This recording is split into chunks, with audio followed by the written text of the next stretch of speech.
किसी गांव में दो भाई रहते थे। बड़ा भाई सूरदास यानी आंखों से अंधा था, इसलिए वह अपने छोटे भाई पर ही निर्भर था। छोटा भाई भी उसकी हर प्रकार से सेवा करता था। एक दिन छोटे भाई की शादी हुई, पत्नी घर में आई तो पत्नी के कहने पर उसने बड़े भाई का बंटवारा कर दिया। उसे खेतों पर रहने के लिए एक झोपड़ी बना दी। अब वो अंधा भाई उसी झोपड़ी में रहने लगा और खेत का रखवाली करने लगा। उसने अपने खेत में सब्जियों की फसल उगा रखी थी और खेत के चारों ओर सुरक्षा के लिए रस्सी बांध रखे थे।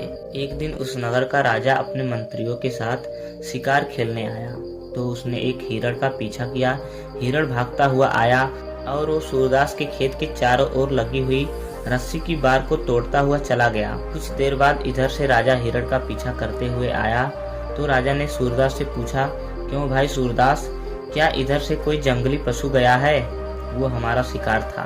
सूरदास कहने लगा, महाराज जानवर तो इधर से गया था, मैंने उसकी आवाज भी सुनी थी, परंतु वो शिकार आपके योग्य नहीं है। राजा कहने लगा, क्या मतलब? सूरदास ने कहा, महाराज जो पशु यहाँ से भागता हुआ गया था वह आपके शिकार के लायक नहीं है, क्योंकि वो एक मादा पशु है और गर्भवती भी है। उस अंधे व्यक्ति की बात सुनकर राजा ने अपने मंत्री से कहा, मंत्री, अब तो हमें इस शिकार को अवश्य देखना चाहिए। हमें उसे जीवित पकड़कर यह देखना है कि इस नेत्रहीन व्यक्ति ने जो कहा है क्या वह सत्य है। यह कहकर राजा ने अपना घोड़ा और तेज दौड़ाया और उस हिरण का पीछा किया। कुछ ही मील आगे जाकर जब वह हिरण दौड़ते दौड़ते थक गया तो वह एक झाड़ी में छिप गया। तभी राजा के सैनिकों ने उसे जीवित पकड़ लिया। राजा ने उस हिरण को देखा तो दंग रह गया, क्योंकि वह मृग एक मादा थी और वह गर्भवती भी थी।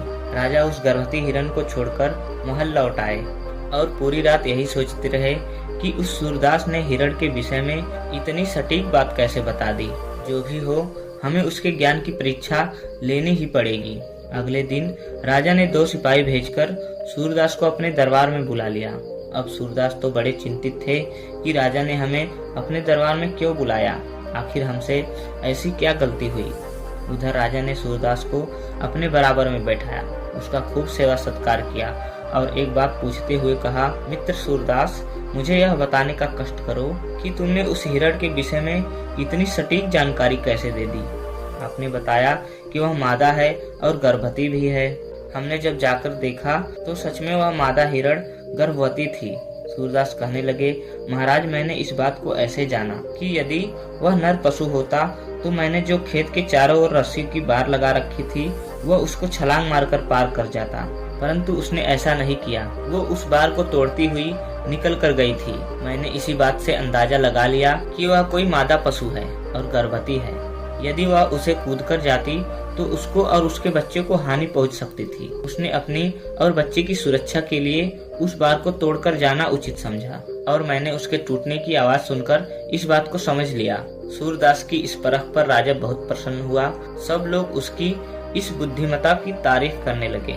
सूरदास कहने लगा, महाराज, अब हमें हमारे स्थान पर भिजवा दीजिए। राजा कहने लगा, अभी नहीं, अभी आप राजमहल में ही रहेंगे और हमारे मेहमान हैं। हमारे मन में कुछ और सवाल हैं और हम आपकी बुद्धि की परीक्षा लेना चाहते हैं। हम चाहते हैं कि आप अपने अनुभवी ज्ञान से हमारे सवालों के जवाब दें। राजा की बात सुनकर सूरदास घबराने लगे और अपने मन में कहने लगे, पता नहीं राजा कौन सा प्रश्न करेगा। यदि मैं नहीं बता पाया तो राजा के दंड का अधिकारी बनूंगा। अगले दिन राजा ने सूरदास से एक प्रश्न पूछा और कहा, सूरदास जी, हमें ये बताइए कि हमारी रानी प्रतिव्रता है या नहीं।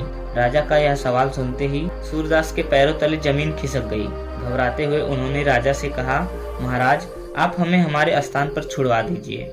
राजा ने कहा, जब तक आप हमारे सवाल का जवाब नहीं दोगे तब तक आप यहाँ से नहीं जा सकते। राजा का आज्ञा टाली नहीं जा सकती।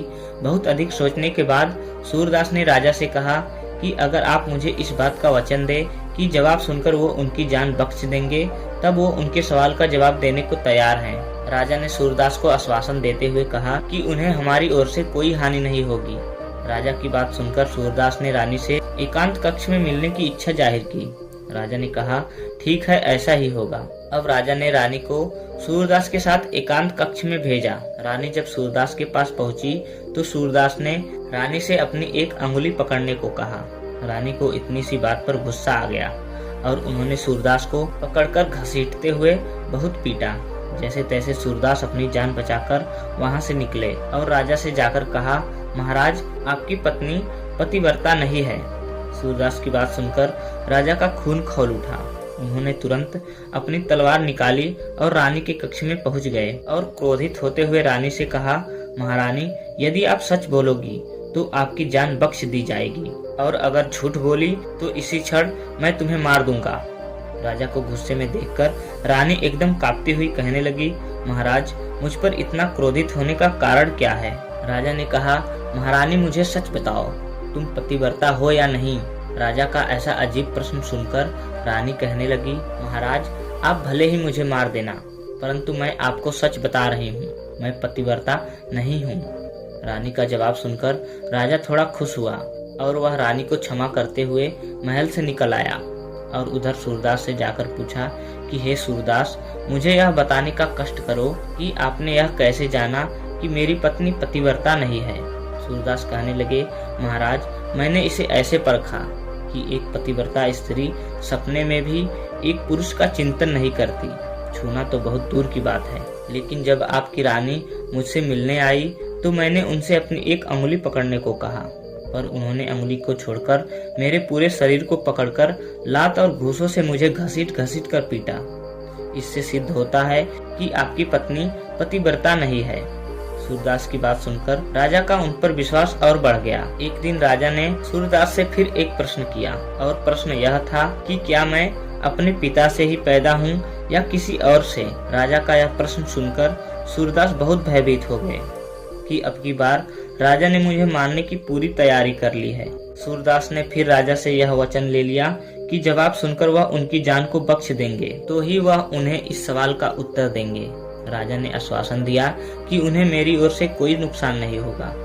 तब सूरदास ने बताया कि महाराज, आप अपने पिता से ही उत्पन्न हो, परंतु आपके ऊपर एक कंजूस की परछाई पड़ी हुई है। जवाब सुनकर राजा क्रोध से पागल हो गया और उसने अपनी माँ से जाकर पूछा कि हे माँ, आज मुझे सच बताना, यदि झूठ बोला तो मैं तुम्हारी आंखों के सामने आत्महत्या कर लूंगा। मुझे बताओ कि मैं अपने पिता से ही पैदा हूँ या किसी और से? सवाल सुनकर राजा की माँ परेशान हो गई और घबराकर माँ ने कहा, पुत्र, तुम अपने पिता से ही उत्पन्न हुए हो, परंतु तुम पर एक कंजूस सेठ की परछाई पड़ी हुई है। ऋतु स्नान के बाद जब मैं आईना देख रही थी तो आईने में मैंने उस कंजूस सेठ का चेहरा देख लिया जो पीछे से आ रहा था। माँ का जवाब सुनकर राजा लौटकर सूरदास के पास आया और उनसे पूछा कि आपने कैसे पता लगाया कि मुझ पर एक कंजूस सेठ की परछाई पड़ी हुई है? सूरदास कहने लगे, महाराज, मैंने ऐसे जांच किया कि अब तक मैं आपके 2 सवालों के जवाब दे चुका हूँ, लेकिन आपने मुझे एक फूटी कौड़ी भी इनाम में नहीं दी।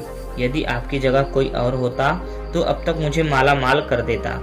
इससे सिद्ध होता है कि आप पर एक कंजूस सेठ की परछाई पड़ी हुई है। जवाब सुनकर राजा बहुत प्रसन्न हुआ। राजा ने उसी क्षण सूरदास को एक तहसील का स्वामी बना दिया। इस प्रकार से कहा जाता है कि ज्ञान वह निधि है जो आपको बहुत ऊंचे स्थान पर बिठा सकती है। दोस्तों, कहानी कैसी लगी कमेंट में जरूर बताइएगा, और वीडियो पसंद आई हो तो लाइक कीजिए, और ऐसी ही वीडियो पाने के लिए हमारे चैनल को सब्सक्राइब कीजिए। मिलते हैं अगली वीडियो में, तब तक के लिए जय हिंद, वंदे मातरम। वीडियो पूरा देखने के लिए आपका बहुत बहुत धन्यवाद।